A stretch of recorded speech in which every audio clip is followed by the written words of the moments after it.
अंतराल के बाद मैं प्रवीण शुक्ल सतमौला कवियों की चौपाल पर पुनः आपका स्वागत करता हूं। मेरे बाईं तरफ भाई विनीत चौहान उपस्थित हैं, जो दुर्घटना हुई 7 तारीख की रात और 8 जून की सुबह उसके वो प्रत्यक्षदर्शी हैं। 3 कवियों का उसमें असामयिक निधन हुआ, ओम प्रकाश आदित्य जी, नीरज पुरी जी और लाड सिंह गुर्जर जी। मैं चाहता हूं कि विनीत भाई उससे संबंधित कोई संस्मरण तीनों कवियों के व्यक्तित्व पर कुछ प्रकाश डालें। अशोक जी ने कहीं एक इंटरव्यू में कहा था, कवि मरता है, कविता नहीं मरती। लोग चले जाते हैं लेकिन उनके संस्मरण पद चिन्हों के रूप में हमारे बीच में रह जाते हैं। तीनों लोगों को मैं बहुत आत्मीय रूप से परिचित था, बल्कि आदित्य जी से तो आदरणीय और फादरणीय दोनों तरह से परिचित था, क्योंकि वो मेरे पिता के मित्रों में थे, मैं तो उनके भतीजे के रूप में था। लाड सिंह गुर्जर जी को मैं जब मालवा क्षेत्र में गया, मदन मोहन जी समर के माध्यम से, अशोक भाटी उनके बहुत अच्छे मित्र होते थे, उनके माध्यम से मैंने उन्हें जाना। और मैं जब जब उन्हें देखता था मुझे लगता था, मैं कहा लाड सिंह भाई तुम वीरस के कवि कैसे बन गए, इतना सरल, इतना सौम्य। उस दिन रात्रि को भी प्रदीप चौबे कह रहे थे, ये बड़ा साफ सुथरा कवि है, ये बड़ा साफ सुथरा कवि है, बिल्कुल कोई ज़्यादा हलचल नहीं, वो नहीं, इतनी सौम्यता से लिखने वाला शायद मैं समझता हूँ हमारे वीरस के कवियों में बहुत कम ऐसे मित्र हैं, इतना थे। जब मैं इधर नागपुर से आगे गया, छिंदवाड़ा क्षेत्र में, इधर छत्तीसगढ़ में गया, मधु पांडे जी और हमारे डॉक्टर सुरेंद्र वगैरह, तब मेरा इनसे परिचय हुआ।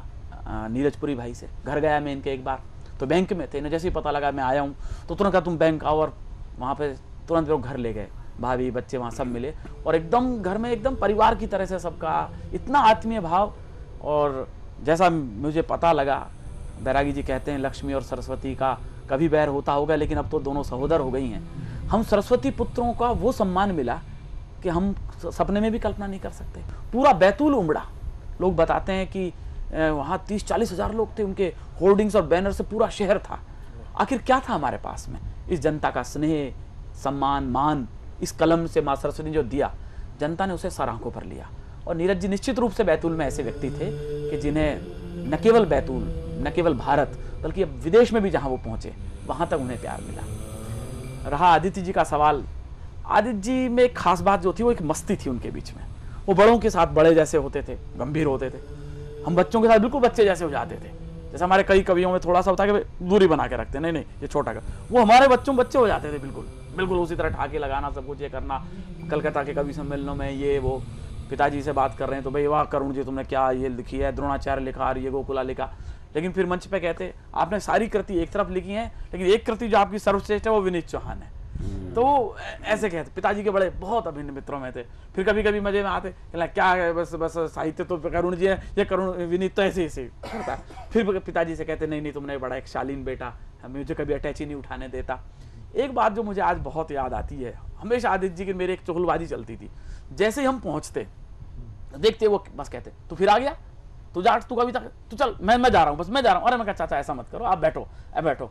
यही क्रम वहाँ भी हुआ। अशोक जी वहाँ हम सब लोग नीचे बैठे, जब हम कॉरिडोर में बैठे थे तो मेरे से कहने लगे मैं जा रहा हूँ, मैं जा रहा हूँ। और देख वहाँ वो देहरादून में अपन हल्द्वानी में थे, एक बहुत बड़ा एक अखबार का कार्यक्रम होना था, हम दोनों को उसमें होना था 7 तारीख को, सुरेश अवस्थी जी हमारे मित्रों के कार्यक्रम में। लेकिन संयोग दुर्योग से हम दोनों यहाँ आए। कहले मैं तेरे से पिंडा छुड़ा करके यहाँ आया भोपाल में, तू यहाँ भी छाती में मूंग दलता आ गया मेरे। अरे मैं कहा चाचा तो आप 75 साल में पढ़ रहे हो क्या, मैं अब भी कविता ना पढ़ूँ? कहला मैं आप रिटायर हो जाओ। मैंने उस टाइम कहा क्यों रिटायर हो जाऊँ, मैंने तेरे पिता के साथ पढ़ा है, तेरे साथ पढ़ाऊंगा और अभी तेरे बेटे के साथ भी पढ़ूंगा। लेकिन शायद प्रकृति को मंजूर नहीं था, वो मेरे साथ भी नहीं पढ़ पाए,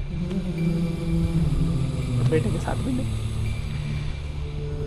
विनीत भाई निश्चित रूप से बहुत उनके हृदय में इस घटना को लेकर पीड़ा है।